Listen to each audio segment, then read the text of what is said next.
మొన్నటి current affairs లోని చివరి ప్రశ్నకు సమాధానం. జాతీయ పత్రికా దినోత్సవం ఎప్పుడు? భారతదేశంలో ప్రతి సంవత్సరం నవంబర్ 16న జాతీయ పత్రికా దినోత్సవం జరుపుకుంటారు. 1956లో భారత తొలి ప్రెస్ కమిషన్ సిఫార్సు మేరకు 1966 నవంబర్ 16న ప్రెస్ కౌన్సిల్ ఆఫ్ ఇండియాను ఏర్పాటు చేశారు. ఇక మొదటిది, భారత్ జపాన్ మధ్య మిలిటరీ టెక్నాలజీ ట్రాన్స్ఫర్.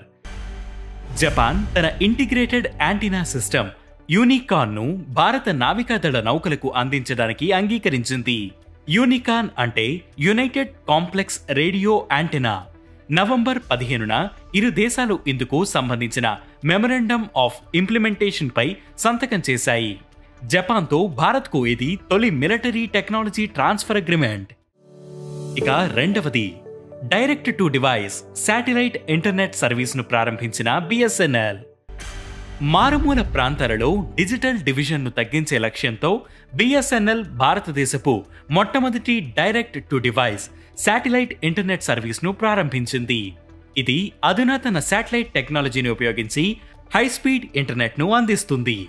సెల్యులార్ లేదా వైఫై నెట్వర్క్ లేనప్పుడు అత్యవసర కాల్ చేయడానికి, SOS సందేశాలను పంపించడానికి, UPI చెల్లింపులు చేయడానికి ఇది ఉపయోగపడుతుంది. ఇక మూడవది, గ్లోబల్ ఎనర్జీ ఎఫిషియన్సీ అలయన్స్ ను ప్రకటించిన UAE. Global energy efficiency alliance ను ఏర్పాటు చేస్తున్నట్లు UAE ప్రకటించింది. అజర్బైజాన్లోని బాకులో జరుగుతున్న COP29 కాన్ఫరెన్స్ లో ఈ ప్రకటన చేసింది.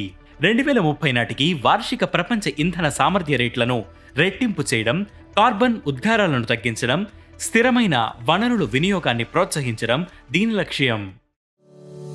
ఇక నాల్గవది, సునామీ రెడీగా 24 తీర ప్రాంత గ్రామాలు. ఒడిశాలోని 24 తీర ప్రాంత గ్రామాలను UNESCO inter government oceanographic commission tsunami రెడీగా అధికారికంగా గుర్తించింది.